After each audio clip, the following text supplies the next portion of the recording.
A thorough local content policy helps guide Guyanese involvement in our emerging oil and gas sector.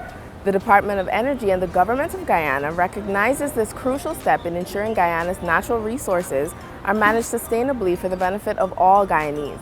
Today, we hear from a few of the Guyanese leading the race to First Oil 2020. This is Government in Action. Since the Department of Energy's establishment on August 1st of last year, it has focused on two main things: dealing with historical contracts and establishing the framework that will inform contracts to come. The department has looked closely at the legal environment so that Guyanese can get the best from Guyana's natural resources. To help fill some of the gaps, Director of the Department of Energy, Dr. Mark Bino, said that the department will continue to make the necessary revisions and adjustments to build the comprehensive and robust framework that will govern the sector. This requires a revision, for example, of the 1986 Petroleum Exploration and Production Act. It also requires us to be more conversant on issues of a mid and downstream nature, meaning how do we treat with elements of refineries, how do we treat with elements of gas coming to shore, how do we treat even with decommissioning. And so we have looked at where the gaps exist, not only within that legislation, but also within our sister agencies. And now we are building out to revise the requisite legislation and to allow us to ultimately have a robust framework to govern the sector. Dr. Bino stressed that at this critical time in the oil sector, it is vital to have Guyanese work alongside foreign experts. This will lay the foundation for the future of the industry run by Guyanese. At the same time, it's been important for us to recruit the requisite expertise. And the approach we have adopted is to hire in those expertise wherever they are found, having Guyanese work alongside so that you can have the transfer of knowledge and the mentoring taking place that will ultimately allow Guyanese to take on a larger proportion of management of the sector as we go forward. We've been keen to ensure also that we have greater value retention within the sector. What this means, you'd have heard a lot of discussion around local content, and it is in our interest to ensure that we're having a greater volume of services and goods coming from Guyanese sources. Thus, it reduces the recoverable cost from that perspective and enhances the revenue take for Guyana and Guyanese. The Department of Energy has always valued the importance of a collaborative effort. Dr. Bino insists that when decisions are made, they are made through a consensus position. Without the participation of other key agencies, the arrival of the FPSO, the Liza Destiny, could never have been possible. We spoke to a few of the Guyanese about their contributions to this major milestone in Guyana's oil and gas history. Here's what they had to say about their experience on the front lines of this emerging sector. I'm Egbert Field, retired Lieutenant Colonel, and I'm the Director General for the Civil Aviation Authority. At the moment, we are building ourselves into a robust entity because the industry is expanding, the domestic industry is expanding, air travel is expanding, international, and with the advent of oil and gas industry, First Oil, coming on in the next quarter or in the first quarter of January, we have suddenly seen an explosion in the operation of helicopters. 3 years ago, we had approximately 3 helicopters operating in Guyana. Now we have close to 14 large-size helicopters. These helicopters support the oil and gas industry. We're flying out to the rigs, and now the FPSO is here, the Liza Destiny, that has a heli deck. So helicopters will be surfacing the FPSO utilizing the heli deck. So our role is expanding more and more. I'm Adrian Basir. I'm the Chief Inspector at the Guyana Civil Aviation Authority, responsible for air navigation services and airdromes and ground aids. I've been there as a student to the academy a few times before, so it wasn't my first trip to Singapore, but my first trip to inspect a vessel of this type. Right. As we all know, the Liza Destiny is a first for Guyana, and it was quite an experience. It was an experience shared with my Ghanaian colleague, because the inspection was done in collaboration with the Ghanaian Civil Aviation Authority.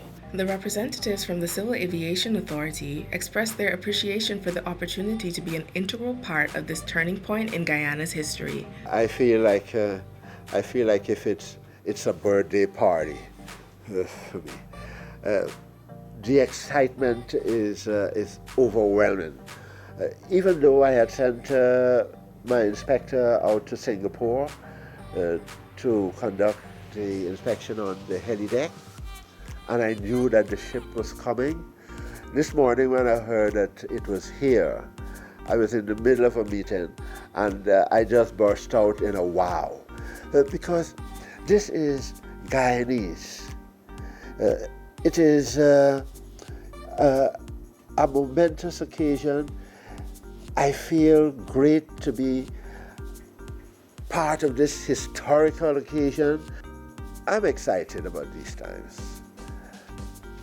And my staff and I, with the support of the government, will try as much as possible to ensure that Guyana does not only lift itself up from the yesteryears, but propel itself into the future and to be a shining example for the world to see, and to have our people feel proud that Guyana is a place where everyone would like to come to. It's exciting. I really can't say anything more.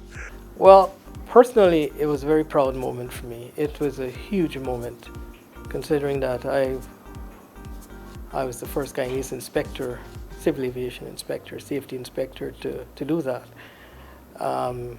Considering the fact that I was given the opportunity to do it, being there, being in the moment, it was awesome. I can't think of any other word. You know, it was a lot of work. The vessel itself is very huge. To get to the top of the vessel, it was a challenge, you know. The magnitude, the scale of the operations, it's nothing like I believe the average Guyanese has ever seen.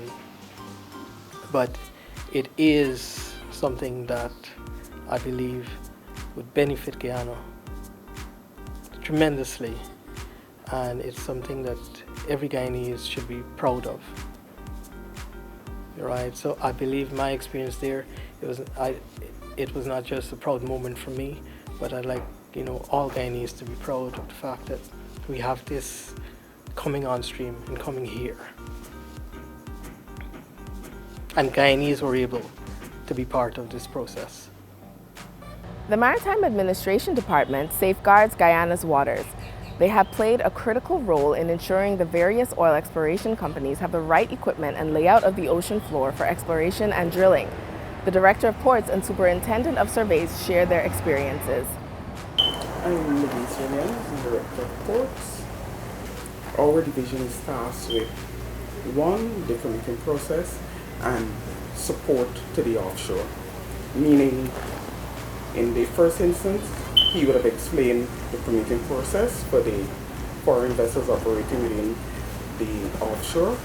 Secondly, providing support services would also entail that we ensure that we have maintenance dredging of the channel. We also have regular maintenance of the buoys and beacons in the channel. Another area within the division is the oversight of marine construction. And you know, with the oil and gas comes standards. So the standardization of the marine facilities along the port is also one of the areas that is directly related to the support services. My name is Troy Clark, I'm the Superintendent of Surveyors, acting. I'm head of the hydrographic section within the Maritime Administration Department. When you talk about surveying in Guyana, most people relate it to land surveying, but our hydrography is a specialized branch that deals with the physical description of the ocean floor for the main purpose, the primary purpose of safe navigation. Also, it lends to protection of the marine environment and security and other maritime related activities. Prior to the drilling of the oil for oil, hydrographic surveys were conducted in combination with the seismic surveys, and well, fortunately for us, the area where that the Liza field is, it's very deep water, so there weren't much navigation concern as it relates to depths in the area. But one of the things that our hydrography played a part into the arrival of the FPSO, it's the downstream effect in terms of prior to the FPSO coming to Guyana, there's components that had to be set up, like the anchors and things like that, and that had to be shipped into the port. Echoing Dr. Bino's sentiments, the MARID representative said that when it comes to first oil, teamwork truly makes the dream work. There's always, I think it's a general perception of the ordinary man that nothing is being done, and probably in some way related to probably information filtering, or on their part as the DG alluded to research. Information is out there for us. We have a presence on social media, we have our Facebook, we have our website, where we share information from time to time. Secondly, our team, like I said before, we would have undergone training, we would have been doing whether it's internal and external training, so our team understands the importance of country before self. As a team, of course, we feel proud to have played such a part in this historical event, because we know this is the first, and we would have done, I would say we would have done well in light of the challenges. But hydrography is a critical component of the all maritime sector, whether it's port development, offshore exploration, and other maritime related activities. However, as the DG alluded to earlier, it's not only the one body that works to bring full compliance to every aspect of the maritime. We work as a family. I don't want to have you or the general public to believe that hydrography or the technical officers are the only person that are working or is working to have what's taking place offshore to be done in the best possible way with our committed workforce that we have, but it's also the directorate, the admin staff, the pilots. We work as a family, and I do believe we have a lot of the competence at the moment to do what is required at the moment. Guyanese, this sector is yours for the taking. The Government of Guyana and the Department of Energy need the participation, education, and expertise of citizens like you. These are the perspectives of only a few of the Guyanese who made way for the arrival of the Liza Destiny. With your participation, we can truly make this a national endeavor for Guyanese by Guyanese. That's it for Government in Action. I'm Grace Williams. Have a good week.